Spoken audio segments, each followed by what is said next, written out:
শরীর ভালো নেই। জ্বর, সর্দি ও মাথা ব্যথা একসাথে আমার দেহে অতিথি হয়ে এসেছে। নিমন্ত্রণ শেষে কবে নাগাদ যাবে তা আমার জানা নেই। আমারও বিদায় করার তাড়া নেই। অসুখ জিয়ে রাখার মাঝে এক ধরনের নেশা আছে। কিন্তু আজকে শীতের কামড়ে শরীরের অবস্থা বড়ই করুণ। হুমায়ুন আহমেদের একটা বই মুখের উপর ধরে রেখেছি, কিন্তু হাজার চেষ্টা চরিত্র করেও একটা লাইনও পড়তে পারছি না। আধস অবস্থায় বই ধরে আছি বলে টের পাওয়ার জন্যে দরজা দিয়ে কে আমার ঘরে আসছে আর যাচ্ছে। রাত্রি আপু, চা ফেলে রেখেছো কেন? হঠাৎ প্রশ্নটা কানে এলো। বই নামিয়ে দরজার দিকে তাকালাম। চিনি ছাড়া এক কাপ চা বানিয়েছিলাম সেই কখন। জিহ্বা দিয়ে কোনো স্বাদ পাইনি বলে বিছানার পাশে থাকা ছোট কাঠের আলমারির উপর ফেলে রেখেছি।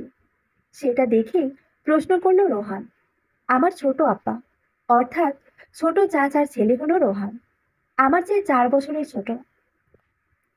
আমাদের একান্নবর্তী পরিবার, ফলে আমার আব্বা তার আরো 2 ভাইকে নিয়ে একই ছাদের তলায় বসবাস করেন। আমার আব্বা সবার বড় এবং এই পরিবারের প্রধানও বটে। আমি বইটা বন্ধ করে দিলাম। সোজা হয়ে বসে রোহানকে জবাব দিলাম। মুখের স্বাদ চলে গেছে, কিছুই খেতে ইচ্ছা করছে না। রোহান আমার ঘরে এসে কপালে হাত রেখে বলল, হঠাৎ এমন অসুখ বাঁধালে কেন? তুমি না নিজের একটুও যত্ন নিতে চাও না। চাচি তোমাকে বকে অন্যায় করে না। চাচির জায়গায় আমি হলে তোমাকে উদম কেলানি দিতাম। রোহানের পাকা পাকা কথা শুনে আমার খানিকটা রাগ হলো। ওর ডান কান টেনে বললাম, কিছু বলছি না বলে মুখ রেলগাড়ির মতো ছুটছে না। এই আপু, লাগছে গো, আর বলবো না এমন, প্লিজ ছেড়ে দাও। আমি রোহানের কান ছেড়ে মুখ ফিরিয়ে রইলাম। ফুঁসে উঠলেও বিড়বিড় করলাম, এটা হলো হিটলার, আর অন্যটা। এই এই, কি বললে তুমি আপু? আমি ভেবেছিলাম রোহান আমার কথা লক্ষ্য করবে না, কিন্তু শুনেছে বলে এখন কিঞ্চিত ভয় হচ্ছে আমার। কিছু বলি নাই। ওহো, তুমি বলেছ, আমি শুনেছি। তুমি ভাইয়াকে হিটলার বলেছ। আমি প্রতিবাদ করলাম, চুপ থাক, আমার ইচ্ছা হয়েছে আমি বলেছি। তোর ভাই কোন হরিদাস পাল রে? প্রশ্ন করতে গিয়ে এবার আচমকা কাশতে শুরু করলাম। কাশি থামছেই না। আমার প্রায়শই এমন হয়, একবার কাশি শুরু হলে আর থামতে চায় না।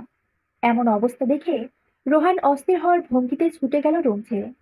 রুম ছাড়ার আগে অবশ্য বলে গেল, তুমি একটু বসো আপু, আমি এক্ষুনি পানি নিয়ে আসছি। আমি কোনো জবাব দিতে পারলাম না, কারণ কাশি এত বেড়ে চলেছে, আমার দম বন্ধ হয়ে আসছে। চোখ দিয়ে পানিও ঝরছে। হঠাৎ চোখের সামনে পানির গ্লাস দেখতে পেয়ে আমি খপ করে ধরে পানি পান করতে লাগলাম। কুসুম গরম পানিতে আমার কাশি কমতে লাগলো। মুখ থেকে গ্লাস সরিয়ে আমি রোহানের দিকে তাকালাম, কিন্তু এ কি? এ তো রোহান নয়। পরচর্চা করলে শাস্তি ভোগ করতেই হয়। এই ট্যাবলেট এখন চকলেটের মতো করে চুষতে থাকো। আমার রক্ত না চুষে, বলেই হাতে থাকা ট্যাবলেট এগিয়ে দিল। আমি বিস্ময় ভরা চোখে এতক্ষণ কথাগুলো শুনলেও এখন বেশ রাগ লাগছে। তাই চট করে মুখ ঘুরিয়ে নিয়ে বললাম, লাগবে না। কেন? গায়ে লাগছে খুব আমার কথা? সারাক্ষণ আমার নিন্দা না করলে যার পেটের ভাত হজম হয় না, তাকে এর চেয়ে কটু কথা বলা উচিত। সজ্ঞানে আমাকে অপমান করেই যাচ্ছে। আমার ইচ্ছা করছে হাতের গ্লাস দিয়ে তার কপাল ফাটিয়ে দেই, কিন্তু সেটা করলে আমাকে বাড়ি ছাড়তে হবে। তাই দাঁতে দাঁত চেপে চুপ করে আছি। রাহুল ভাইয়া, তুমি এখানে? রোহান প্রশ্ন করে উঠল দরজার কাছাকাছি এসে। রাহুল হলো আমার মেজ চাচার ছেলে, আমার চেয়ে 1.5 বছরের বড়। আমার মেজ চাচি হিন্দি মুভির বড়সড় ভক্ত। এত বড় ভক্ত বানানোর পেছনে মুখ্য ভূমিকা পালন করেছেন শাহরুখ খান। চাচি শাহরুখ খানের এত পাগল যে বিয়ের আগে নাকি তার আম্মাকে বলেছিলেন, আমি শাহরুখ খানকে ছাড়া কাউকে বিয়ে করব না। কিন্তু আফসোস হলো, শাহরুখ খানকে চাচি বিয়ে করতে পারেননি। বিয়ে করেছেন কবির হাওলাদারকে, অর্থাৎ আমার মেজ চাচাকে। কিন্তু চাচির শাহরুখ খান প্রীতি একটুও কমেনি। তাই তিনি ঠিক করেছিলেন ছেলে হলে তার নাম শাহরুখ রাখবেন। কিন্তু আমার দাদার নাকি এসব অপছন্দ, তাই শাহরুখ আর রাখা হয়নি। কিন্তু কাভি খুশি কাভি গাম মুভিতে শাহরুখ খানের নাম রাহুল ছিল। এটা দেখে চাচি তার একমাত্র ছেলের নাম তো রাহুল রেখেছেন, সঙ্গে আবার ছোট দেবরের ছেলের নাম রোহান রেখেছেন। রোহান পানির গ্লাস হাতে নিয়ে রুমে ঢুকতে রাহুল ভাই জবাব দিলেন, কাজতে গিয়ে বাড়ি কাঁপিয়ে ফেলছে। প্রজেক্টের কাজ করব, সেই উপায় নেই। তাই ট্যাবলেট নিয়ে মুখ বন্ধ করতে এলাম। ও, ভালোই তো। আপু, তুমি তবে ট্যাবলেট খেয়ে নাও, আমি যাচ্ছি, আম্মা ডাকছে। আমি কিছু বলার আগেই রোহান চলে গেল। কয়েক সেকেন্ড সময় নিয়ে রাহুল ভাই আমাকে জিজ্ঞাসা করলো, কি হলো, খাবে না? দিন। আমি এবার তেরামি না করে ট্যাবলেট চাইলাম, আর রাহুল ভাই সেটা দিতেই মুখে পড়লাম। আমার মাথার উপরে দাঁড়িয়ে থেকে সে এবার পরিহাস করতে লাগলো, তোমার নাম রাত্রি রেখে চাচি ভুল করেনি। রাতের অন্ধকারের মধ্যেই মুখটা সারাক্ষণ অন্ধকার করে রাখো। আর মুখের কথাবার্তার কি ছিঁড়ি ছাপ। ও, সে এমন ভাবে বলছে যেন আমার নামে তার মুখে থুতু জমেছে, এখন না ফেললে বমি পাবে। আমি তীক্ষ্ণ চোখে তার দিকে তাকালাম, দাঁত কিরমির করে। তবে মুখে কিছুই বললাম না, কারণ এমন ঘৃণ্য কথা যে মানুষের মুখ দিয়ে বের হয়, তার জন্য বাক্য ব্যয় করার মানে আমার কাছে অপচয়ের সামিল। রাহুল ভাইয়ের সাথে আমার কোনো বিবাদ নেই, সে নিজের মতো থাকে, আর আমি আমার মতো। আমাদের মাঝে কখনো কথা কাটাকাটি বা ঝগড়াঝাটি হয় না, কিন্তু মাঝে মধ্যে সে এমন সব কাণ্ড করে আর এমন সব কথা বলে যে আমার পিত্তি জ্বলে যায়। আমার না তোমাকে রাত্রি ফাত্রি বলে ডাকতে ভালো লাগে না। অনেক ভেবেচিন্তে সিদ্ধান্ত নিলাম, তোমাকে অন্য নামে ডাকবো। তোমার আপত্তি আছে? আচমকা আমার দিকে ঝুঁকে এসে রাহুল ভাই কথাগুলো বলল। আমি সর্দি জমা নাকের সহিত কণ্ঠ মিশিয়ে বললাম, আপনার মাথা মনে হয় খারাপ হয়ে গেছে, আর না হলে আমার মাথা খারাপ করে দিতে চাইছেন। এই হলো তোমার এক সমস্যা। আমি প্রজেক্টরের কাজ বাদ দিয়ে তোমার জন্য নাম বের করলাম, আর তুমি আমাকে অপবাদ দিচ্ছ। হিসাবে তোমার এখন আমাকে সরি বলা উচিত। রাহুল ভাইয়ের কথা শুনে আমি অবাক চোখে তাকিয়ে জিজ্ঞাসা করলাম, সরি বলবো? আমি? ইয়েস, আপনি। আমার ভাইয়ের কাছে আমাকে হিটলার সাব্যস্ত করে নিজে ভালো হওয়ার যে নোংরা পরিকল্পনা করেছিলেন, তার জন্য নিজের কান ধরে সরি বলা উচিত আপনার। রাহুল ভাইয়ের একটা স্বভাব হলো, আমার উপর রাগ অভিমান হলে সে আমাকে আপনি সম্বোধন করে। আমি এটা প্রথমে বুঝে উঠতে পারতাম না। পরে একদিন নিজেই জিজ্ঞাসা করেছিলাম, রাহুল ভাই, আপনি মাঝে মধ্যে আমাকে আপনি করে ডাকেন কেন? আপনি তো আমার 1.5 বছরের বড়, সবসময় তুমি করে ডাকেন। অথচ মাঝে মাঝে তুমি থেকে আপনিতে কেন উঠে যান? আমার মান অভিমানের পর্যায়ে চললে আমি সবাইকে আপনি সম্বোধন করি, ব্যাস। এরপর থেকে আমার বোঝা হয়ে গেছে, এই ব্যাটা শুধু হিটলার নয়, মেন্টালও বটে। আপনি কিন্তু যা ইচ্ছা তাই বলছেন। আমি এখন ক্ষুব্ধ নয়নে শব্দ খরচ করলাম। রাহুল ভাই একগাল হেসে বলল, কান ধরে সরি বলো, নয়তো রাতের বেলায় তোমার ঘুম হারাম করে ছাড়বো। আমার ভূতের ভয় আছে। হাস্যকর হলেও এটা সত্যি। রাতে একা ঘরে ঘুমাতে গিয়ে প্রায়শই অজানা ভয়ে আঁতকে উঠি। তখন উপায় না পেয়ে আম্মাকে ডাকাডাকি করতে হয়। আমার ঘরের পাশেই এক প্রকাণ্ড আম গাছ আছে। প্রায় রাতে জানালার পর্দা সরিয়ে আবার ভূতের খোঁজও করি, এখনো কিছু পাইনি। কিন্তু প্রায় রাতে কিসের শব্দ হয়, আর এতে আমার জান যেন বেরিয়ে যায়। আমি রাহুল ভাইকে ভালো করে চিনি, এই ব্যাটা যা বলে তাই করে। ভূতের ভয়ে যেন রাতের ঘুম হারাম না হয়, তাই অনিচ্ছা সত্ত্বেও আমি 2 কান ধরে মাথা নাড়িয়ে বললাম, সরি। কেমন ন্যাকা সৃষ্টি হয়ে গেল বিষয়টা। আমার জায়গায় অন্য কেউ হলে ঠোঁট উল্টে কাদো কাদো মুখ করে আরো কত ন্যাকামি করতো। আমি তো এদিকে সরি বলার পর ভেংচি কেটে অন্যদিকে মুখ করে রইলাম। অত ন্যাকামি বাবা আমাকে দিয়ে হয় না। তবে যাই করি না কেন, আমার বেহাল দশায় রাহুল ভাই যে মজা পাচ্ছে তা বুঝতে একটু বাকি নেই আমার। হাসুক বেটা হিটলার, এর শোধ যদি আমি না তুলতে পেরেছি, তবে আমার নামও রাত্রি নয়। নিজ মনে যখন এসব ভাবছি, তখন কানের খুব কাছে কারো নিঃশ্বাস টের পেলাম। কেউ একজন ফিসফিস করে বলছে, এই শোনো, তোমার নোংরা পরিকল্পনা ভেস্তে গেছে বলে দুঃখ পেও না। আমি তোমার পরিকল্পনার সাথে তোমার মনকেও ভরকে দিতে পারি। একবার তোমার মনের জালে ঢিল মারতে যদি শুরু করি, তখন কিন্তু সিডাক্সিন খেয়েও ওই মনকে আর ঘুম পাড়াতে পারবে না।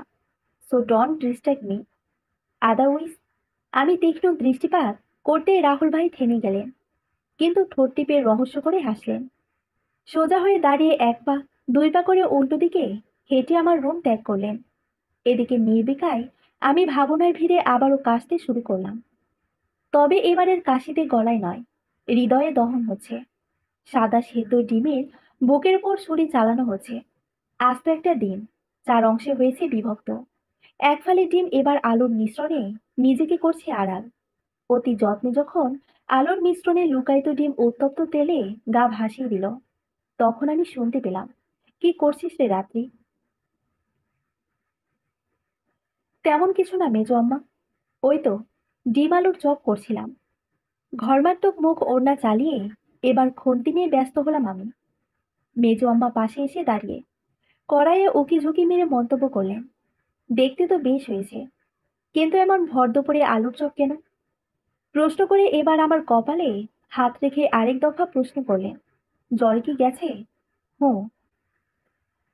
আর রোহান বলল যে চপ খাবে, তাই আর কি বানাচ্ছে। আমি এবার একই সাথে সব প্রশ্নের উত্তর দিলাম। ওই ছেলের কি কোনো কাণ্ডজ্ঞান নেই? তোর শরীর এখনো ঠিক হয়নি, এর মধ্যে চুলার তাপে পাঠিয়ে দিল। নবাবের মুখে ভাত রোছে না, খালি ছাইপাশ গিলবে। মেজো আমার কথার ভঙ্গিমায় আমি ফিক করে হেসে উঠলাম। গা সামান্য দুলে উঠলেও হাতের খুন্তি হাতেই রইল। আমাকে হাসতে দেখে মেজো আম্মা জিজ্ঞাসা করলেন, হাসছিস কেন রে পাগলি? তা তোর বড় আম্মা কই? বড় আম্মা হলো আমার নিজেরই আম্মা। জন্মের পর যখন আমার বুঝতে পারার ক্ষমতা এলো, তখন গর্ভধারিণী আম্মাকে আমি আম্মা বলেই ডাকতাম।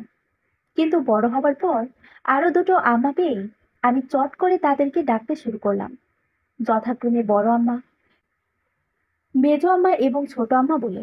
রুমেই আছে, আব্বার সাথে কথা বলছে। আমার জবাব, আমি একটু যাই। রাহুল আবার কোচিং যাবে। শোন, তুই কিন্তু সাবধানে রান্না করিস। আর ওনা এমন ঝুলিয়ে চুলার ধারে এলি কেন? ওটা ভালো করে বেঁধে নে। এরপর দুইবার মাথা নাড়িয়ে নিজেকেই যেন বললেন, এত খামখেয়ালি মেজাজ কেন আজকালকার পোলাপানদের হয়, ইয়া মাবুল। এই বলে মেজো আম্মা চলে গেলেন। আমি ওড়না ঠিক করে গুছিয়ে নিয়ে একে একে সবগুলো চপ ভেজে নিলাম।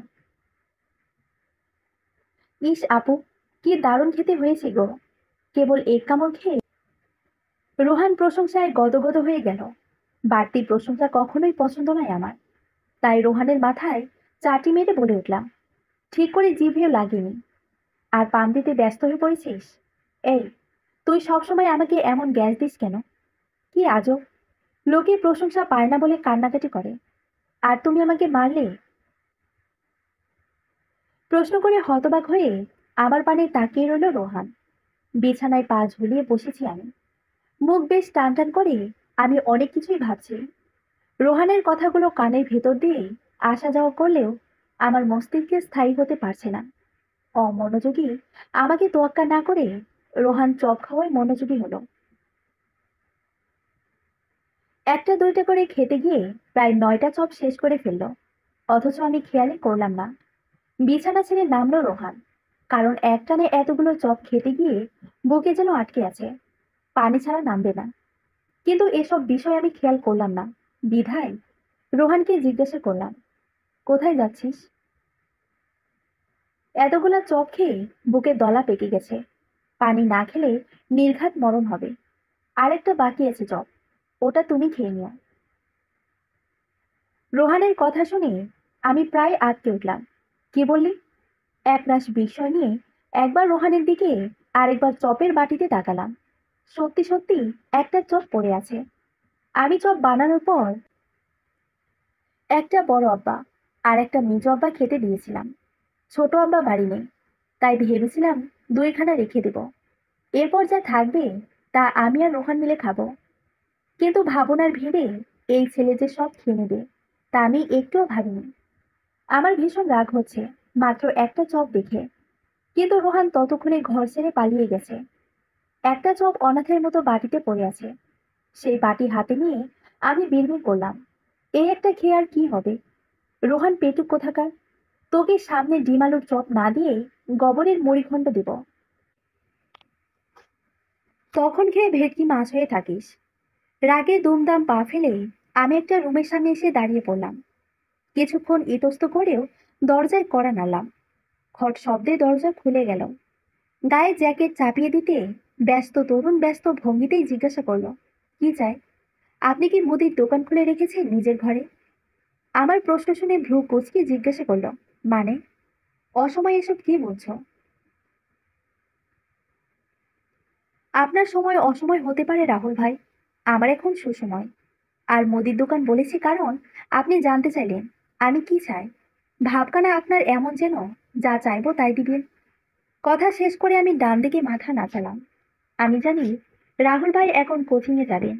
মেজো আম্মা আমাকে বলেছিলেন 3-4 মাস পরে যে রাহুল ভাইয়ের অ্যাডমিশন টেস্ট শুরু হবে। স্টুডেন্ট হিসেবে তিনি ভালোই, তবে আলট্রা ব্রিলিয়ান্ট বলা যায় না। রাহুল ভাইয়ের এখন তারা দেখেও আমি হাবিজাবি বকে চলেছি। আর তা শুনে সে ভ্রুজোড়া কুঁচকে জিজ্ঞাসা করলো, অনর্থক আমার সাথে ঝগড়া না করলে কি তোমার চলে না? কি জন্য এলে তা বলে ভাগো এখান থেকে। যত সব পাগল ছাগল দিয়ে বাড়িঘর ভরে গেছে। উচ্ছনে যাবে এবার বাড়িটা। রাহুল ভাই, আপনি কিন্তু অনেক বেশি বলছেন। আমি হুদাই এখানে আসি নাই, চপ বানিয়েছি, তাই আপনাকে গিলাতে এসেছি। খবরদার, আমাকে নিয়ে উল্টাপাল্টা কিছু বলবেন না, তাহলে কিন্তু। আঙ্গুল দেখিয়ে আমি কথাগুলো বললাম। আর রাহুল ভাইও এক আঙ্গুল দিয়ে আমার সেই উঁচিয়ে রাখা আঙ্গুল ছুঁয়ে সেটা ধীরে ধীরে নামিয়ে জানতে চাইলে, মেজে দেখানোর জন্য কাউকে পাওনি? আর হাতে কি ওটা? আমার হাতের বাটির দিকে ইশারা করে জানতে চাইল। এদিকে তার ক্রোধ কণ্ঠ শুনে একটু ভয় পেলাম আমি, কিন্তু দমে গেলাম না। মেজে দেখানোর জন্য যাচাই বাছাই আমি করি না। চপ বানিয়েছি, রোহান 9টা খেয়ে সাফাই করলো, আর একটা বাকি আছে। আমার আবার বিরাট মন, তাই কারোর জন্য দয়া হলো, সেজন্যই দিতে এলাম। আচমকা আমার কান টেনে ধরলো রাহুল ভাই। ব্যথায় কুঁকড়ে উঠলাম আমি, কিন্তু সে এসব পাত্তা না দিয়ে শাসনের প্রভাব কণ্ঠস্বরে এনে বলল, শাসন করি না বলে শোষণ করার ধান্দা করছো? এই, আমার সাথে লাগতে এসো না মেয়ে।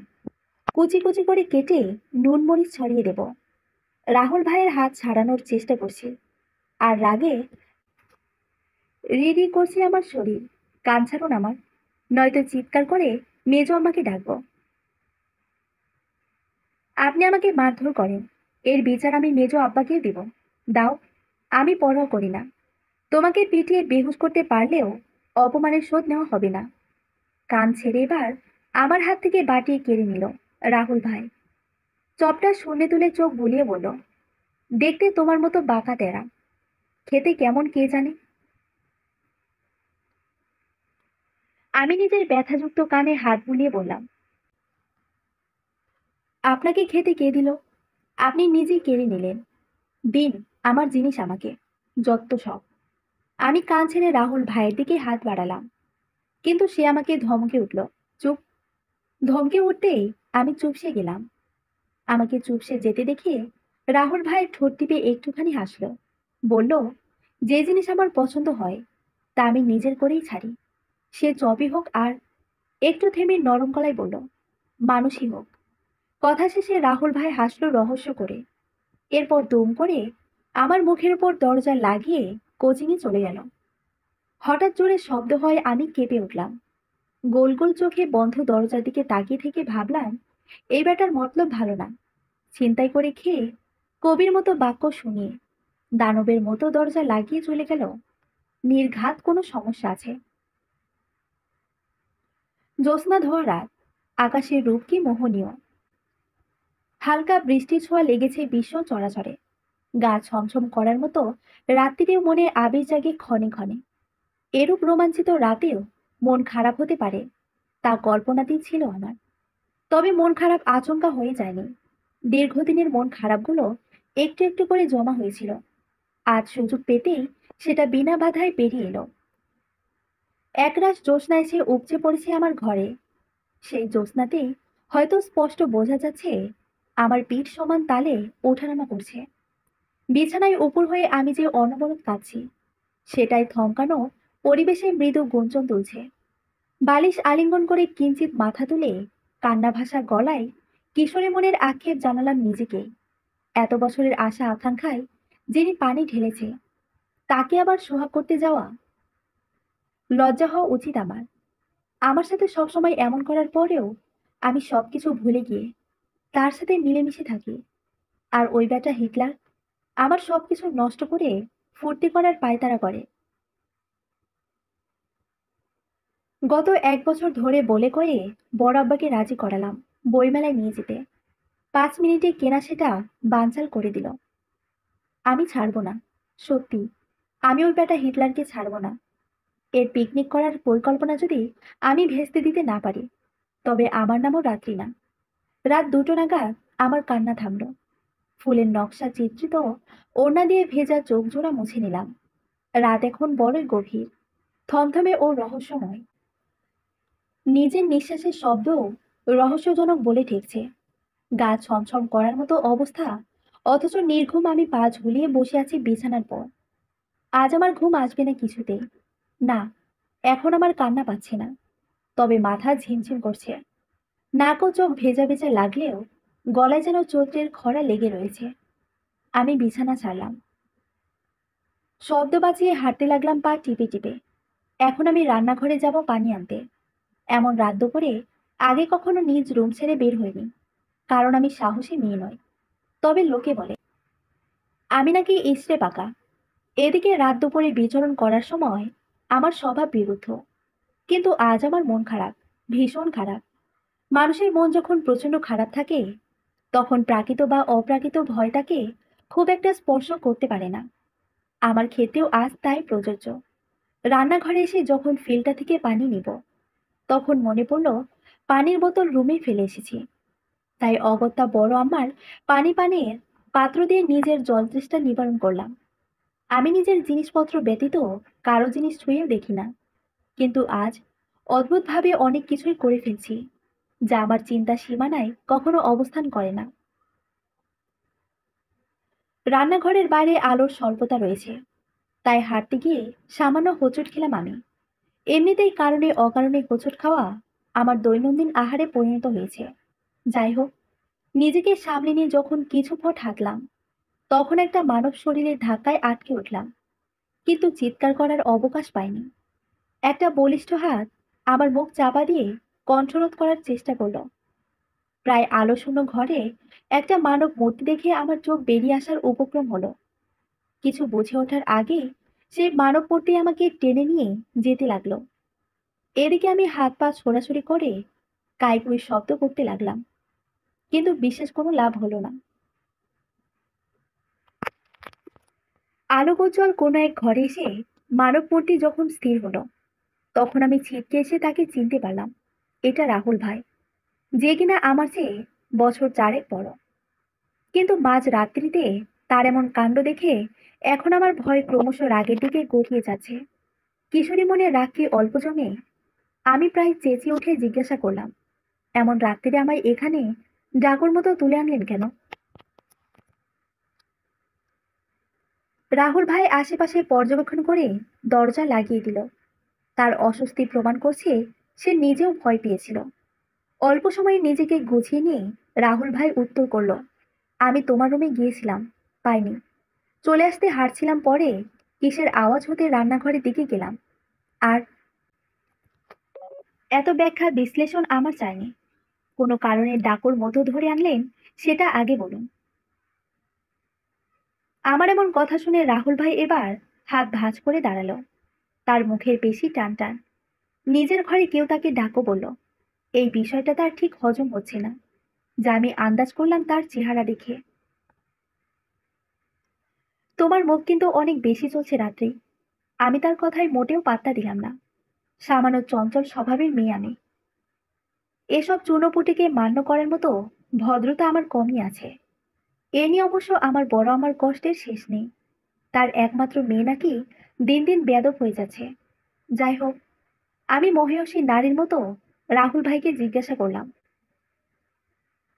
আপনি মুখ চলার মতো কাজ করলে আমার মুখ চলবে না? সোজা হয়ে দাঁড়িয়ে রাহুল ভাই না বলল। এরপর ক্ষিপ্ত গতিতে চলে গেল নিজের আলমারির কাছে। কিছু একটা হাতে নিয়ে খুব দ্রুত ফিরে এসে বলল, ডাকু হলে কেড়ে নিতাম, কিছু দিতাম না। ভ্রু ভঙ্গ করে আমি শুধালাম, এটা আমার জন্যে? আমার হলে তোমার নিকট নিশ্চয়ই এগিয়ে দিতাম না। র্যাপিং পেপারে মোড়ানো বাক্সটি দেখে আমার বেশ সন্দেহ হচ্ছে। রাহুল ভাইয়ের কোনো ছলসাতুরি কিনা আন্দাজ করতে পারছি না।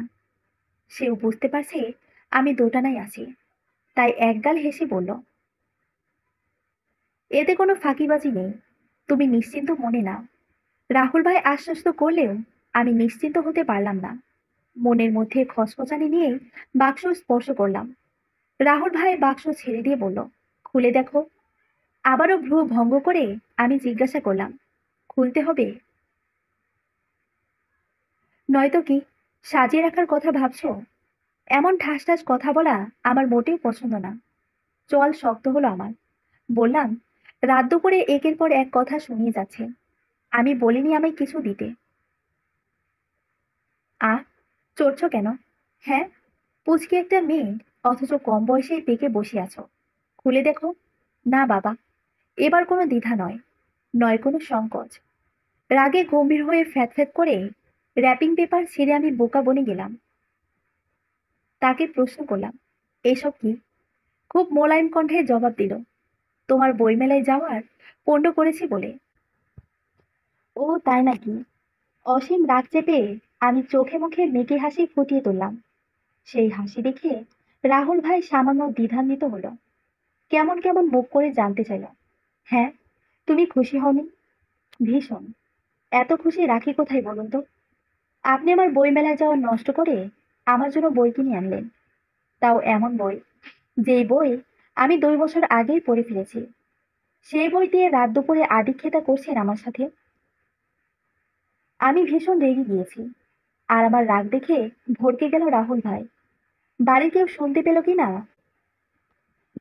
এমন আশঙ্কায় চারপাশে চট করে চোখ বুলিয়ে জানতে চাইলেন, চিৎকার কেন করছো? আমি গলা আরো চড়িয়ে বললাম, চিৎকার না করে আপনার পুজো আচ্ছাই করব? বইমেলা শেষ হয়ে গেছে আজ 2 দিন হলো। শুধু আপনার জন্য আমি বইমেলায় যেতে পারিনি, আর আপনি এখানে আমার পড়া বই দিয়ে আমার সাথে আদিক্ষেতা করতে এসেছেন। বলেই বইগুলো তার হাতে ধরিয়ে দিয়ে আবার বললাম, রাখেন, আপনি আপনার বই। ভবিষ্যতে যদি আমাকে বই দেওয়ার চেষ্টা ভুলেও করেছেন রাহুল ভাই, তাহলে আপনাকে আমি। রাহুল ভাইকে শাসিয়ে আমি নিজের রুমের দিকে হাঁটতে শুরু করলাম। কিন্তু এতক্ষণ ধরে আটকে রাখা শ্বাস ছেড়ে দিয়ে রাহুল ভাই যে হাতের বইগুলো দেখছে, তা আমি ঠিকই আন্দাজ করতে পারলাম। তাড়াহুড়োয় সে যথাযথ বই পছন্দ করতে পারেনি বলে হয়তো তার এমন রাগ হচ্ছে, হয়তো ইচ্ছে করছে বইগুলো ছুঁড়ে ফেলে দিতে। কিন্তু নিজের রাগ বিদ্যার উপর দেখাতে চায় না সে। ফলস্বরূপ নির্জীব হয়ে থাকবে হয়তো থমথমে এই রাতের সাথে। আমি তো তাকে চিনি, কিন্তু আমার সাথে এমন নির্দয় কেন হলো? কেন আমার বইমেলার যাওয়ার রাস্তাটা বন্ধ করে দিল? রাত্রি আপু, সাদে কি করছো গো? দুপুরে খাবে না? অনেক বেলা হয়ে গেছে তো। রোহানের কণ্ঠ শুনে চমকে মুখ ফিরালাম। উদাস দুপুরের ন্যায় আমার মুখের আকাশে এক ফালি জ্যোৎস্নার মতো হাসি ফোটানোর ব্যর্থ চেষ্টা করেও থেমে গেলাম। সোজা হয়ে মাথা নাড়িয়ে কি যেন ভাবলাম, কিন্তু চুপচাপ থেকে গেলাম। আমার এমন মুখ ভার দেখে রোহান আবার জিজ্ঞাসা করলো, এই আপু, কি হয়েছে? তোমার কি মন খারাপ? আমি তাকালাম রোহানের দিকে। কোমল চেহারার মাঝে ভাষা দুটি চোখ রোহানের, দেখলেই কেমন মায়া মায়া লাগে। মন ভরে যায় স্নিগ্ধতায়। তবে এই ছেলের পাকা পাকা কথা শুনলে মাঝে মধ্যে বেশ অবাক হয়ে যায়। না রে, মন কেন খারাপ হবে? এই, তুমি আমাকে মিথ্যে কেন বলছো? আমাকে বোকা মনে হয় তোমার? আমি কিন্তু ঠিক বুঝতে পেরেছি তোমার মন খারাপ। এবার আমি স্নান হেসে উঠলাম, কিন্তু তর্ক না করে পুনরায় চুপ করে গেলাম। চারতলার ছাদে দাঁড়িয়ে আকাশ দেখতে ব্যস্ত হলাম। এই আপু, বলো না কি হয়েছে? ভাইয়া কি বকেছে? হঠাৎ এমন প্রশ্নে আমি কিঞ্চিত রেগে গেলাম, কিন্তু নিজের রাগ নিজের মাঝেই গচ্ছিত রাখলাম। যথেষ্ট স্বাভাবিক থেকে আমি রোহানকে পাল্টা প্রশ্ন করলাম, তোর ভাই কেন আমাকে বকতে যাবে? আমি কি তার গরম ভাতে পানি দিয়েছি? তা দাও নাই। তবে তোমার বেশিরভাগ মন খারাপের কারণ যে রাহুল ভাইয়া, তা কিন্তু আমি জানি। একটু যেন পরিহাসের সুর ভেসে উঠল রুহানের কণ্ঠে। সেটা টের পেয়ে আমি এবার রাগ প্রকাশ করে রুহানের কান টেনে বললাম, ওই হিটলারের সাথে থেকে তুইও হিটলার হচ্ছিস। বড় বোনের সাথে এমন ইয়ার্কি মারতে লজ্জা করে না? ওহো, আপু লাগছে গো। কান ছাড়ো। কেন ছাড়বো? দুই ভাইতে মিলে আমার জীবনকে করলা ভাজি করছিস। আমি ছাড়বো কেন রে? রোহান ব্যথায় কুকড়ে উঠছে আর বলছে, প্লিজ আপু, ছেড়ে দাও না গো। আর এমন করবো না। আমি ছেড়ে দিলাম, কিন্তু আমার এই মুহূর্তে কিছুই ভালো লাগছে না। তাই বড় বড় পা ফেলে নিচে নেমে এলাম। আনমনে কিছু একটা ভেবে হাঁটছি নিজ ঘরে অভিমুখে। আর তখন কারো কণ্ঠ শুনে চমকে উঠলাম। ওই, ডাকছে যে শুনতে পাচ্ছ না? ফিরে তাকালাম আমি। আমার সম্মুখে এক যুবক দাঁড়িয়ে, যার চোখে কালো ফ্রেমের চশমা আর চুল পরিপাটি করে সিঁথি করা। একে দেখে আমার মনে বিরক্তি এসে হাজির হলো। তাই বিরস মুখে জিজ্ঞাসা করলাম, কিছু বলবেন? এমন ঝাল ঝাল মুখ করে কথা বলছো কেন? তোমার কি ইচ্ছে করে না আমার সাথে একটু ভালো করে কথা বলতে? নিজের চাচাতো ভাইয়ের সাথে কেউ এমন আচরণ করে? আমি তো এতটাও খারাপ না, তাই না? বইমেলা যাওয়ার বিষয় নিয়ে সে রাতের ঘটনার পর না আমি রাহুল ভাইয়ের সাথে কথা বলেছি, আর না তিনি বলেছেন। অবশ্য না বলার কারণ হলো, পরদিন সকালে বড় আম্মা এবং মেজ আম্মার কাছে দুজনেই সেই পরিমাণ বকা খেয়েছি। কারণ রাত বিরেত আমরা নাকি চেঁচামেচি করেছি। রাহুল ভাইয়ের সাথে কথা বলা বন্ধ হওয়ার পর দিনগুলো কোন দিক দিয়ে চলে গেছে আমি টের পাইনি। রাহুল ভাই নিজের অ্যাডমিশন টেস্ট নিয়ে ব্যস্ত ছিল, আর আমি আমার মতন ছিলাম। তাই হয়তো একদমই কথা হয়নি আমাদের। কিন্তু আজকে তিনি নিজে থেকে কেন কথা বলছেন তা আমার বোধগম্য হচ্ছে না। রাহুল ভাইয়ের একটানা কথা শুনে আমি দীর্ঘ নিঃশ্বাস ফেলে বললাম, রাহুল ভাই, সারাদিন কিছু খাইনি। এরপর আমার মনও খারাপ, প্রচন্ড খারাপ। তাই এখন আপনার রচনা মার্কা কথা আমার একটুও ভালো লাগছে না। আমি গেলাম, কারণ একটু পরেই স্যার আসবে। আমি তোমাকে বেঁধে রাখিনি। তোমার মন খারাপ সেটা টের পেয়ে ডেকেছিলাম, কারণ তোমার বইমেলায়। রাহুল ভাইকে থামিয়ে দিয়ে আমি বললাম, আল্লাহর ওয়াস্তে আর বইমেলার প্রসঙ্গ তুলবেন না। আমি বই সম্পর্কিত কোনো কথা না আপনার সঙ্গে বলতে চাই, আর না শুনতে চাই। তাছাড়া আমার মন খারাপ নিয়ে আপনাকে ভাবতে হবে না। আপনি বরং নিজের চরকায় তেল দিন। রাত এখন 12:30। বিশ্ব চরাচরে কি অদ্ভুত নিস্তব্ধতা। নারকেল গাছের পল্লব হুটহাট নেচে উঠছে মৃদু সমীরণে। আকাশে ছেয়ে আছে খণ্ড খণ্ড কালো মেঘে। কোথাও নেই চাঁদের দেখা, তারা নেই ওই আকাশে। রাত যেন আজ সেজে আছে স্বামীহীন বিধবা নারী রূপে। এমন আকাশের পানে তাকিয়ে আমার চোখ ছলছল করে উঠছে। আমার প্রায়শই অকারণে মন খারাপ হয়ে থাকে। হাজার চেষ্টা চরিত্র করেও তখন তা আমি ঠিক করতে পারি না। এদিকে এসব ঢঙের মন খারাপ আমার একদম সহ্য নয়। এসব ন্যাকামি অন্য কেউ করলে রাগে গা জ্বলে, সেখানে আমি নিজে করব তা কল্পনাতীত। কিন্তু ভঙ্গুর মন তো ঠিক করা উচিত, নয়তো ঘুম আসবে না সারা রাতেও। কারণ মন খারাপ থাকলে আমার ঘুম একেবারেই আসে না। এত রাতে কি করব তাও যেন ভেবে পাচ্ছি না। হঠাৎ কমিক্স বইয়ের কথা মনে পড়ল। শাহরিয়ার লেখা লাইলি কমিক্স পড়লে মাঝে মধ্যে আমার মন ভালো হয়ে যায়। তাই এখন ঘরে হালকা আলো জ্বেলে বই খুঁজতে লাগলাম। বিছানায় এবং পড়ার টেবিলে তন্ন তন্ন করে খুঁজেও পেলাম না। কোমরে হাত রাখে দাঁড়িয়ে ভাবতে লাগলাম, আশ্চর্য, বই কোথায় গেল? কিছুক্ষণ ভাবনা চিন্তার পর হঠাৎ মনে পড়ল বইটি আজকে স্কুলে নিয়ে গিয়েছিলাম। বাসায় ফিরে আসার পরও ব্যাগ থেকে বের করা হয়নি। আমি ব্যাগে বইয়ের অনুসন্ধান করলাম এবং পেয়েও গেলাম। বই হাতে নিতেই মন কেমন প্রসন্ন হয়ে গেল। আমি বিছানায় আরাম করে বসে পড়তে শুরু করলাম। কিন্তু এ কি, বই খোলার পরপরই একটা হলুদ খাম পড়লো আমার কোলের পর। আমি বড় বেশি চমকে গেলাম, কারণ বইয়ের ভিতর খাম, কাগজ, টাকা এসব রাখার স্বভাব আমার কোনো কালেই ছিল না। তাহলে এই খাম কোথা থেকে এলো? খামের ওপর কিছু লেখা আছে, কিন্তু হাতের লেখা এত পরিমাণ বাজে যে কি লেখা আছে তার দিকে মন যাওয়ার আগে আমার মন তেতো হয়ে গেল। তবে তেতো মনেও আমি বিশ্রী লেখাটা পড়লাম। কালো কালিতে ছোট্ট করে লেখা, প্রিয় বৃহস্পতিবার। এ আবার কে রে বাবা? শব্দ করে বলে উঠলাম আমি। এরপর আলতো হাতে খাম ছেড়ে ভেতরে থাকা সাদা কাগজটা বের করলাম। বিস্ময়ের নদীতে নাকানি চোবানি খেলেও তা নিয়ে আমি মাথা ঘামালাম না। চিঠি পড়তে শুরু করলাম।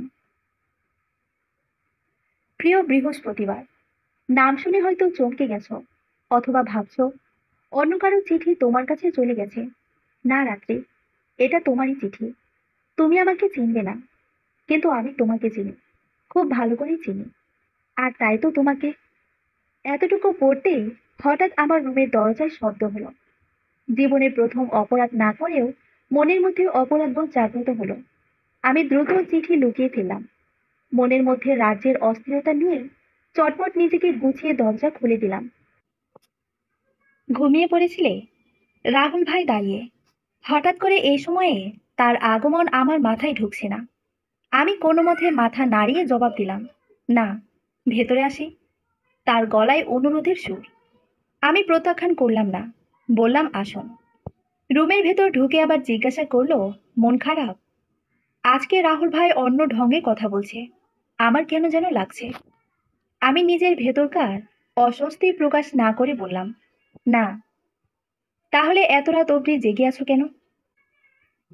আমার উপর খবরদারি না করে যে জন্য এসেছেন তা বলে চলে যান। এমন তিক্ত কথা তাকে বলতে ইচ্ছে করছিল, কিন্তু বললাম না। কারণ গত 2 বছর ধরে তিনি হঠাৎ করে কেমন নির্জীব হয়ে গেছেন। আগের মতো চঞ্চলতা আর আমার পেছনে লাগতে তাকে আর দেখি না। এমনি। আমি দায়সারা ভাবে জবাব দিতেই সে আবার প্রশ্ন করল, বিরক্ত হচ্ছ?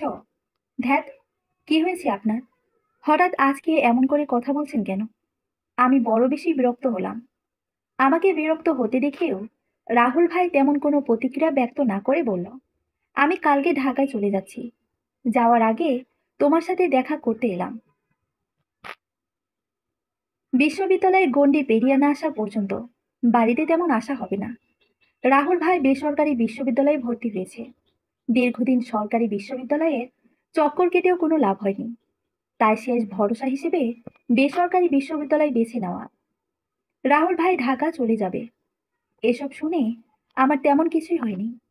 কিন্তু এখন তার মুখে সরাসরি শুনে কেমন যেন দুঃখ দুঃখ লাগছে।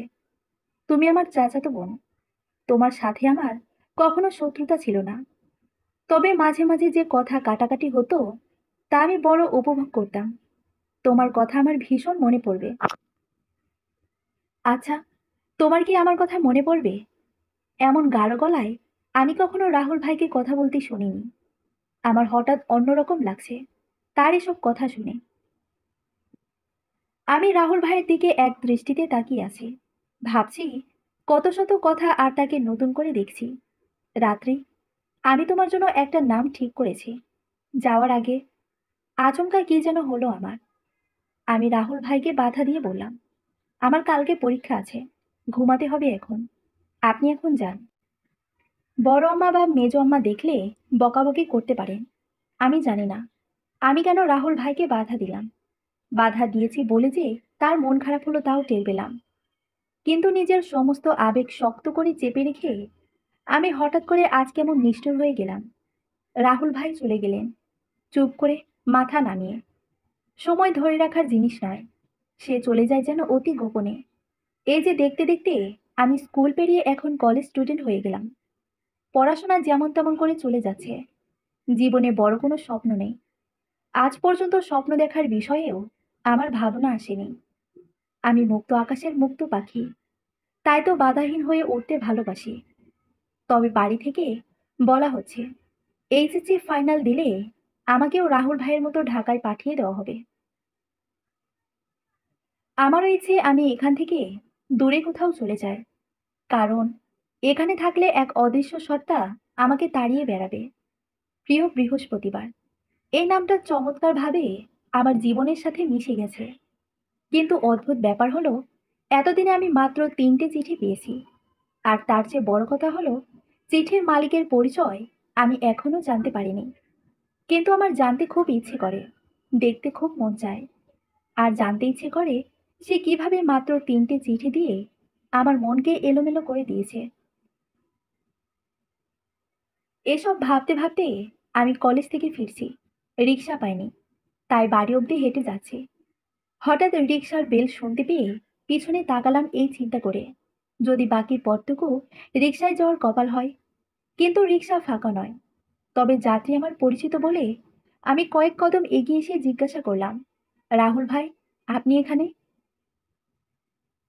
উঠে এসো।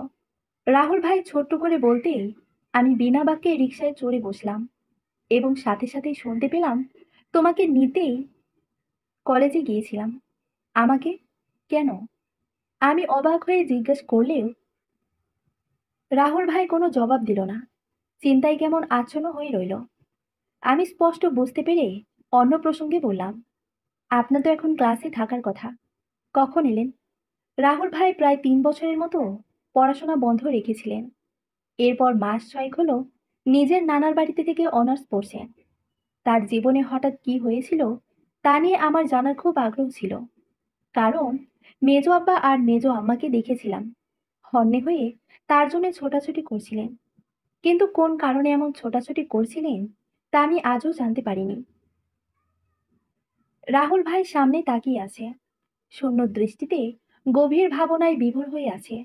আমি ভাবলাম, আমার কথা হয়তো রাহুল ভাই খেয়াল করেনি, কিন্তু সে জবাব দিল, আম্মা হঠাৎ ফোন করে ডেকে পাঠালো।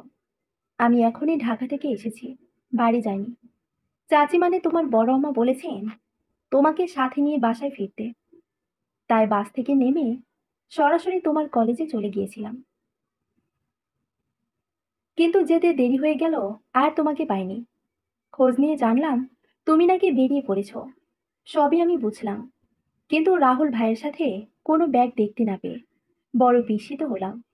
নিজের বিষয় দূর করতে জিজ্ঞাসা করলাম, আপনি কি আজকেই চলে যাবেন? আমার প্রশ্ন শুনে রাহুল ভাই এবার অবাক হলো। কেন? না, আসলে আপনার সাথে কোনো ব্যাগ দেখতে পাচ্ছি না, তাই জিজ্ঞাসা করলাম। আমি ইউনিভার্সিটিতে থাকাকালীন খবর পেয়েছি, ফিরে গিয়ে ব্যাগপত্র নেওয়ার সুযোগ হয়নি। একদম ক্লাস থেকে চলে আসতে হয়েছে। ও আচ্ছা, বুঝতে পারছি না কি এমন হয়েছে বাড়িতে, যার জন্য রাহুল ভাইকে এমন জরুরি তলবে বাড়ি ডাকা হয়েছে। অবশ্য তলব না করলে রাহুল ভাই বাড়িতে একদমই আসতে চান না। গত ২ মাসে তাকে নিয়ে আমাদের পরিবারে কিসব যেন চলছেও। খুব সম্ভবত তাকে বিয়ে করানোর তোড়জোড় চলছে। কিন্তু আমি ঠিক করে কিছুই জানি না। সবাইকে জিজ্ঞাসা করে কারণ জানতে চাইতাম, কিন্তু সবাই আমাকে বোঝাতো তুমি এখনো ছোট্ট আছো। আমার ইচ্ছে করে চেঁচিয়ে বলি, আমি এখন আর ছোট নই, কিন্তু বলা হয় না। ক্লান্ত দুপুর, রিক্সা চলছে আপন গতিতে, পাশাপাশি বসে আছি আমরা। কিন্তু আমার মনে হচ্ছে অপরিচিত কোনো মানুষের সাথে অচেনা জায়গায় যাচ্ছি। রাহুল ভাই আমার আপন চাচাতো ভাই হলেও তার সাথে তেমন করে কখনো সখ্যতা গড়ে ওঠেনি। সবসময় একটা দূরত্ব থেকেই গেছে। ঢাকা যাওয়ার আগে এবং পরে কখনোই ভালো করে কথা হয়নি। আজও যেমন এত কাছাকাছি বসেও আমরা কেমন চুপচাপ হয়ে আছি। বড় আম্মা, আমি বিয়ে করতে চাই না। হঠাৎ এসব কেন করছো? আমি তো কিছুই বুঝতে পারছি না। আমার নিজের আম্মা কোনো জবাব দিচ্ছে না। একে একে আমার সামনে শাড়ি গহনা রাখছে। আমার রুমের বাইরে বিয়ের আয়োজন চলছে। হুট করে এসব কেনই বা হচ্ছে আমি জানি না। দুপুরে রাহুল ভাইয়ের সাথে বাড়ি ফেরার পর হঠাৎ বড় আব্বা এসে আমার সামনে রাহুল ভাইকে বলল, রাতের বিয়ের সমস্ত দেখাশোনা তুমি করবে। আশা করছি বড় ভাই হিসেবে দায়িত্ব পালন করতে তোমার আপত্তি হবে না। এসব শুনে আমি যেন আকাশ থেকে পড়লাম। আমার বিয়ে হবে মানে? কি বলছি এসব বড় আব্বা? আর এতটা পথ রাহুল ভাইয়ের সাথে এলাম, অথচ সে আমাকে কিছুই বলল না। আমি নিজের আব্বাকে তখন কিছু বলার সাহস পাইনি। কিন্তু দুপুর থেকে কেঁদে কেঁদে সবার কাছে অনেক মিনতি করছি, অথচ কেউ আমার কথা কানেই তুলছে না। তোর আব্বা কি আমার কথা শোনে? কত করে বোঝালাম, অথচ আমার কথায় কানই দিল না। কত শখ ছিল তোকে ঢাকায় পড়তে পাঠাবো, কিন্তু এ বলে বড় আম্মা আঁচলে মুখ গুজে কান্না শুরু করে দিল। আমার কান্না দেখে আমি নিজে কাঁদতে ভুলে গেলাম। আম্মা দেরি করলো না, কান্না যেয়ে চলে গেলেন। ফাঁকা ঘরে বালিশে মুখ গুজে আমিও অনেক কাঁদতে লাগলাম। রাত্রি। পরিচিত একটা কণ্ঠে আমার নাম শুনতে পেয়ে আচমকা আমার কান্না থেমে গেল। আমি মাথা তুলে দেখলাম, এরপর এক ছুটে এসে তার বুকে মুখ লুকিয়ে ফুপিয়ে উঠলাম। বা হাতে মলিন আকাশি রঙের শার্ট খামছে। ভেজা কণ্ঠে তাকে আমার আকুতি জানালাম, আমি বিয়ে করতে চাই না রাহুল ভাই। বিশ্বাস করুন, আমি কোনো অন্যায় করিনি। কে জন্য হঠাৎ আমার বিয়ের আয়োজন হচ্ছে আমি কিচ্ছু জানি না। আমি বিয়ে করতে চাই না, একদমই না। আমাকে বাঁচান, নয়তো আমি। আমি আর কিছু বলার আগে রাহুল ভাই আমার কানের খুব কাছে বলে উঠলেন, পালাবে? আমি হতভম্ব হয়ে গেলাম। তীব্র কান্নায় ভেঙে পড়া আমি এক মুহূর্তে কেমন শক্ত হয়ে দাঁড়িয়ে রইলাম। চোখের সামনে পৃথিবী এতক্ষণ বড্ড অচেনা লাগছিল, কিন্তু এখন মনে হচ্ছে শুধু অজানা নয়, এই পৃথিবী আমার নিকট অচেনাও বটে। রাত্রে, চলো কোথাও পালিয়ে যায়, দূরে কোথাও, যেখানে আমাদের কেউ চিনবে না।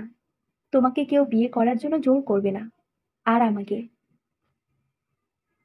রাহুল ভাই আর কিছু বলল না, কারণ আমি তার থেকে সরে এসে অবাক চোখে তাকালাম। এমন রাহুল ভাইকে আমি চিনি না, কখনো তার এমন রূপ দেখেছি বলে আমার মনেও হচ্ছে না। আমার ভবিষ্যৎ অন্ধকার, কিন্তু পরিবার ছেড়ে পালিয়ে বেড়ানো কতটুকু ঠিক হবে? আমি নিজের অজান্তেই প্রতিবাদ করলাম, না। আব্বার সিদ্ধান্তে আমি সম্মতি না দিলেও আমাকে কিভাবে কষ্ট দিব?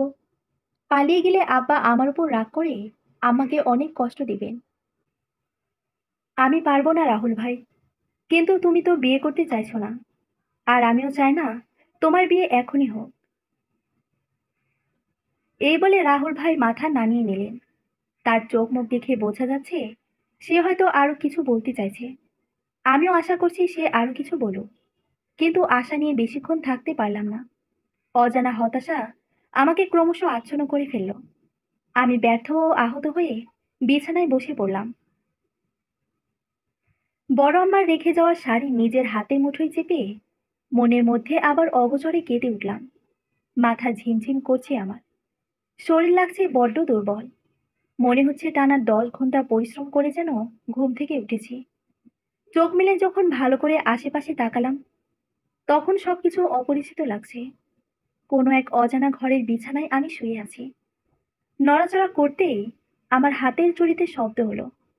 আমি ক্লান্ত শরীরে উঠে বসতেই গায়ের বিয়ের শাড়ি আর গহনাদি দেখতে পেলাম।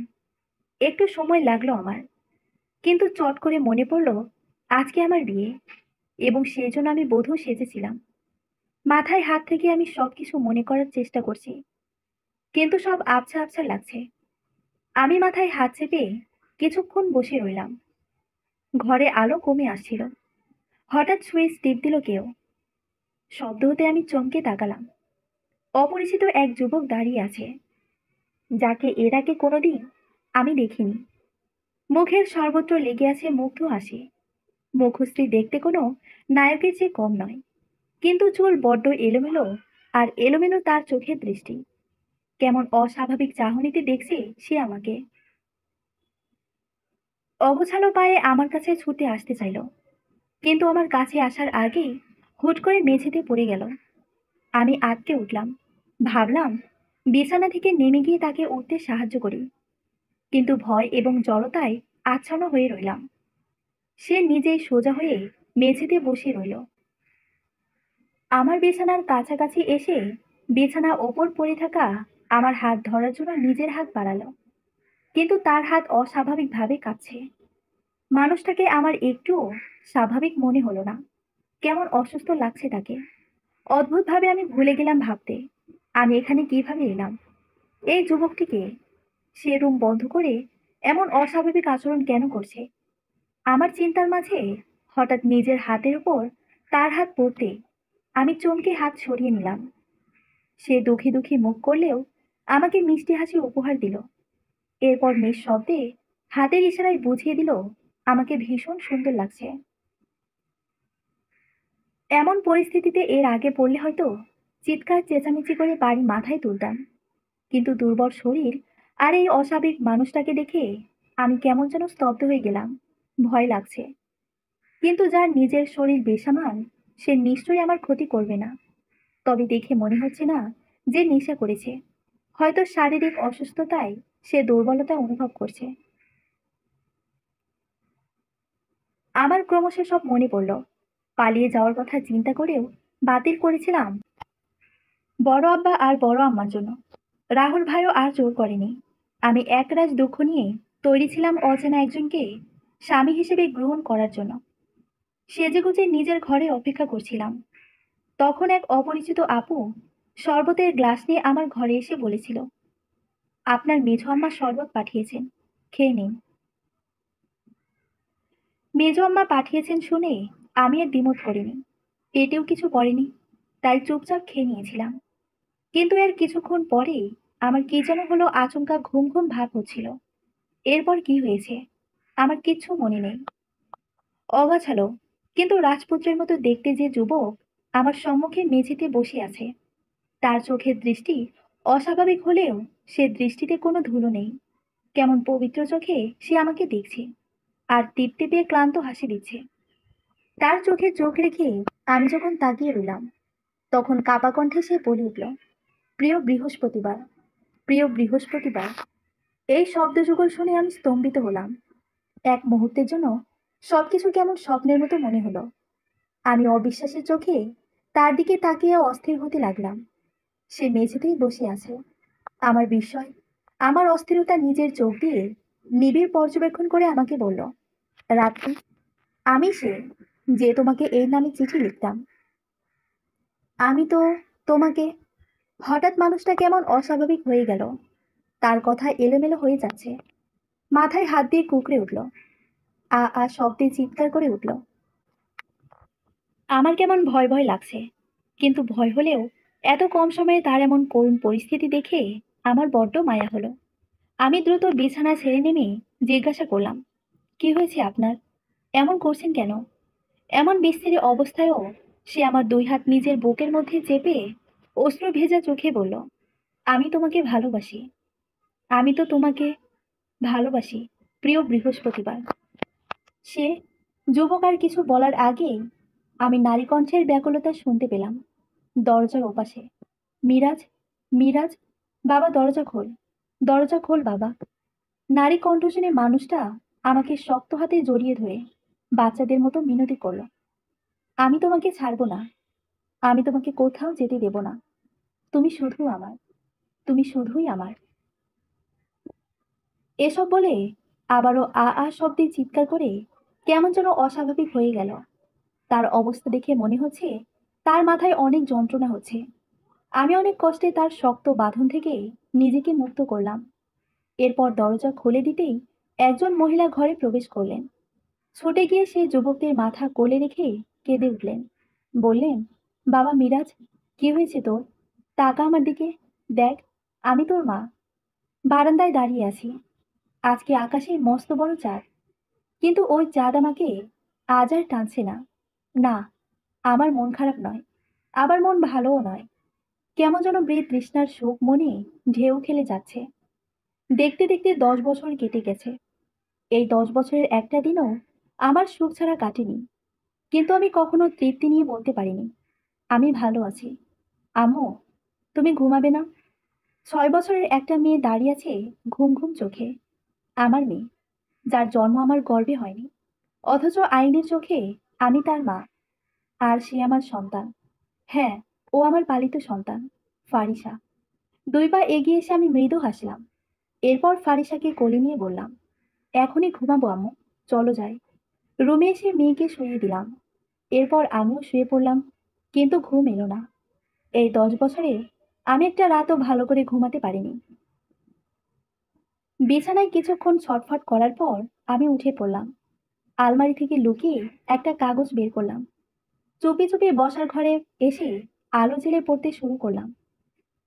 প্রিয় বৃহস্পতিবার। নাম শুনে হয়তো চমকে গেছো, অথবা ভাবছো অন্য কারো চিঠি তোমার কাছে চলে গেছে। না রাত্রি, এটা তোমারই চিঠি। তুমি আমাকে চিনবে না, কিন্তু আমি তোমাকে চিনি, খুব ভালো করে চিনি। আর তাই তো তোমাকে নিজের চেয়েও অনেক বেশি ভালোবেসে ফেলেছি। আমি সত্যি তোমাকে ভালোবাসি, এত ভালোবাসি যে তোমাকে ছাড়া নিজের অস্তিত্ব কল্পনা করতে পারি না। আমার চিঠি লেখার অভিজ্ঞতা নেই, তাই এক কথায় ঘুরিয়ে ফিরিয়ে বলছি। তুমি বুঝতে পারছো তো আমি কি বোঝাতে চাইছি? এই 10 বছরে এই চিঠি আমি কতবার পড়েছি তার কোনো হিসাব নেই। সত্যি মানুষটা রাত্রিকে বড় ভালোবাসতো। আমি ভেবেছিলাম এই চিঠি আমার জন্য। কিন্তু সেদিন যখন বিয়ের আসর থেকে আমাকে তুলে নিয়ে গেল এবং বাড়ি ফিরে এলাম অসুস্থ মানুষটাকে ফেলে রেখে, তখন মেজো আম্মার মুখে জানতে পারলাম মিরাজ আমাদের পাশের এলাকায় থাকে। ও একটা মেয়েকে ভালোবাসতো, নাম ছিল রাত্রি। মেয়েটা হঠাৎ মারা যায়। ওই মেয়ের শোকে এই ছেলের মাথায় সমস্যা দেখা দেয়। এরপর কিভাবে যেন জানতে পারে তোর নামও রাত্রি, তাই তোকে পাওয়ার জন্য পাগলামি শুরু করে। তোর মাঝে হয়তো ওই মেয়েটাকেই খুঁজে পেয়েছিল। এমন কথা শুনে আমার বুকের মধ্যে যে ভাঙচুর হয়েছিল তা বলে বোঝানোর মতো নয়। আমি নিজের অনুভূতি দিয়ে চিঠিগুলো আগলে রেখেছিলাম, অথচ সেসব চিঠি আমার জন্য ছিলই না। আমাকে অন্য রাত্রি মনে করে ওই পাগল ছেলে হয়তো নিজের ভালোবাসা ফিরে পেতে চেয়েছিল। কত যত্নে সে নিয়ম করে আমাকে চিঠি পাঠাতো, তাও নিজের পরিচয় লুকিয়ে। কিন্তু তার চিঠি দেওয়ার খবর কিভাবে যেন বড় আব্বা জানতে পেরে যান, আর সেজন্যই হুট করে আমার বিয়ে ঠিক করা হয়েছিল। কিন্তু পরে আমি জানতে পেরেছিলাম মিরাজের মা এসে আব্বাকে বিয়ের প্রস্তাব দিয়েছিল, কিন্তু একটা পাগল ছেলের সাথে আমার বিয়ে দেওয়া হবে না বলে জানিয়েছিল। তবে এতেও আমার আব্বা শান্তি পাচ্ছিলেন না। ফলে তাড়াতাড়ি তার পরিচিত এক ছেলের সাথে আমাকে বিয়ে দেওয়ার চিন্তা করে। কিন্তু বিয়ের আসরে মিরাজ আমাকে তুলে নিয়ে যায়। তবে নিজের ভালোবাসা প্রকাশ করার আগে অসুস্থ হয়ে পড়ে। তাকে হাসপাতালে ভর্তি করতে হয়। হাসপাতালে ভর্তি হওয়ার 2 বছর পর মিরাজ মারা যায়। হ্যাঁ, নিজের অজান্তেই যাকে ভালোবেসেছিলাম সে আমাকে ছেড়ে চলে গেছে। কিন্তু আমার অনুভূতিকে আমি আজও মারতে পারিনি। এই চিঠিগুলোকে আমি মনে মনে গ্রহণ করে ফেলেছিলাম। কিন্তু ভাগ্য আমার সাথে চমৎকার এক খেলা খেলল। মিরাজকেও কেড়ে নিল, আর আমার কপালে কলঙ্ক এঁকে আমাকে চিরকুমারী বানিয়ে দিল। বিয়ের আসর থেকে আমাকে তুলে নিয়ে গেছে বলে কেউ আমাকে বিয়ে করতে রাজি হয়নি। আমিও প্রায় ভেঙে পড়েছিলাম। মিরাজের চিঠি, তার অসুস্থতা, আর্তনাদ আমাকে তাড়িয়ে বেড়াতো। এমন গুরুতর অবস্থায় আমি সিদ্ধান্ত নিয়েছিলাম বাড়ি ছেড়ে, নিজের এলাকা ছেড়ে অনেক দূরে চলে যাব। এতে হয়তো এসব যন্ত্রণা থেকে মুক্তি পাবো। কিন্তু আজ 10 বছরেও আমি কোনো কিছুই ভুলতে পারিনি। রাহুল ভাইয়ের বিয়ে হয়ে গেছে, খুব সুন্দরী এবং মিষ্টি এক মেয়ের সাথে ভালোই সংসার করছেন তিনি। তাদের একটা ছেলেও আছে, একদম রাহুল ভাইয়ের মতোই দেখতে। তার বিয়ের অনেক বছর পর আমি জানতে পেরেছিলাম তার জীবনের রহস্য। কেন তিনি ছন্নছাড়া হয়েছিলেন, কেন চাচা চাচি অমন ছোটাছুটি করতেন। রাহুল ভাই একটা মেয়েকে ভালোবাসতো। তাদের ভালোবাসা শুরু হয়েছিল রাহুল ভাই যখন কলেজে পড়তেন তখন থেকে। কিন্তু মেয়েটা তার সাথে প্রতারণা করে, আর সেই শোকে রাহুল ভাই দিশেহারা হয়ে পড়েন। মানসিক চাপ এতটাই পড়েছিল তাকে নিয়মিত ডাক্তারের ট্রিটমেন্ট নিতে হয়েছিল। তবে এখন তিনি ভালো আছেন, ছলনাময় ছলনা ভুলে স্ত্রী পুত্র নিয়ে সুখী আছেন। কিন্তু আমি আমি একটা দিনের জন্য ভুলতে পারি না। চিঠিতে যখন প্রিয় বৃহস্পতিবার সম্বোধনটা পড়ি, তখন এক অদৃশ্য অনুভূতি আমার মনকে গুম করে ফেলে। বলতে দ্বিধা নেই, সেদিন যখন মিরাজ আমার 2 হাত চেপে বলেছিল আমি তোমাকে ভালোবাসি, আমি তোমাকে ভালোবাসি প্রিয় বৃহস্পতিবার, তখন আমার নিশ্চুপ মনে ভালোবাসার ঝড় উঠেছিল। আমার মন চিৎকার করে বলে উঠেছিল আমিও আপনাকে ভালোবেসে ফেলেছি, অনেক ভালোবেসে ফেলেছি।